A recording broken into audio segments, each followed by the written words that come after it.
ఎవరైనా చేసినా ఎవరు చేసిరా అంబులెన్స్ లో ఎవరైనా వస్తే 10 ఏళ్ళు పోతారు. డేట్ చెప్తున్నా, ఇది నేషనల్ హైవే, స్టేట్ హైవే కాదు. నేను డాన్స్ వేస్తాను దానికి. ఎవరా వీడియో ఉందా?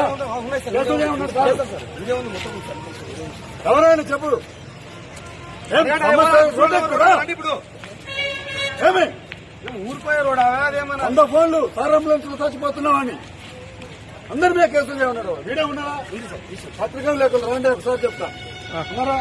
ఉన్నాం సార్, చెప్పండి. రండి. అందరికి రైతులకు కూడా తెలియజేయండి. ఏదైనా సమస్య ఉంటే కలెక్టర్ దగ్గరికి పోండి, ధర్నా చేసుకోండి. ఆ రైట్స్ హక్కులు ఉంటాయి.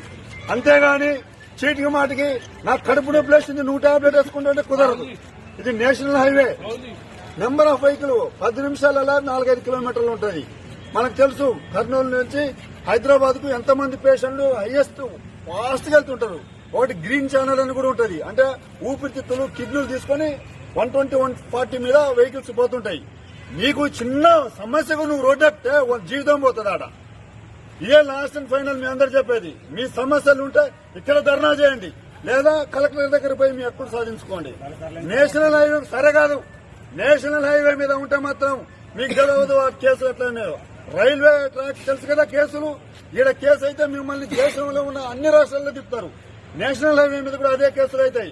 ఇలా గద్వాల కోర్టు ఉండదు. ఒకసారి ఢిల్లీ పిలుస్తాడు, ఒకసారి కలకత్తా పిలుస్తాడు, ఒకసారి హైదరాబాద్ పిలుస్తాడు. మీకున్న ఆస్తులు అమ్ముకున్న కూడా తిరగడానికి చేత కాదు. రాకపోతే 2వ రోజు అరెస్ట్ చేసి చేయలేమంటాడు. దయచేసి మీకు రైతులకు మీకు తెలియదు కాబట్టి మరీ చెప్తున్నా. మీకు సమస్య ఉంటే ఈడ కూర్చోండి, కాటన్ మిల్లు బంద్ చేసుకోండి, లేదా కలెక్టరేట్లోకి వచ్చి కలెక్టరేట్తో మాట్లాడండి. నేషనల్ హైవే మీద ఎక్కేసి నీకు చిన్న సమస్య ఉంది, మార్చరేజర్ ఉందని ఎక్కితే వాడి ప్రాణాలు పోతే ఎవడు రెస్పాన్సిబుల్? రేపంచి 2 కానిస్టేబుల్ వీడియో పెట్టేసి ఇక్కడ పెట్టండి. ఎస్ఐ గారు ఏమి జరుగుతు నువ్వు వీడియోది ఎంతమంది చచ్చిపోయినా ఏం లేదు. ఆ తర్వాత వాళ్ళేదో చూస్తారు. వాళ్ళు ఫోన్ చేసినారు, ఇంకొక 10 నిమిషాలు అయితే మేము వచ్చి తంతా ఉంటున్నారు. మీ అంతా ఇలా అందరూ పోలీసులు అందరూ మీటింగ్ లో ఉన్నాం, గద్వాల్లో ఉన్నాం. నీకు ఇష్టం వచ్చినట్టు ఒక ఏల లేదు పాల లేదు రోడ్డు మీద ఎక్కితే ఏందనేది అది. దయచేసి ఆ పని చేయకండి.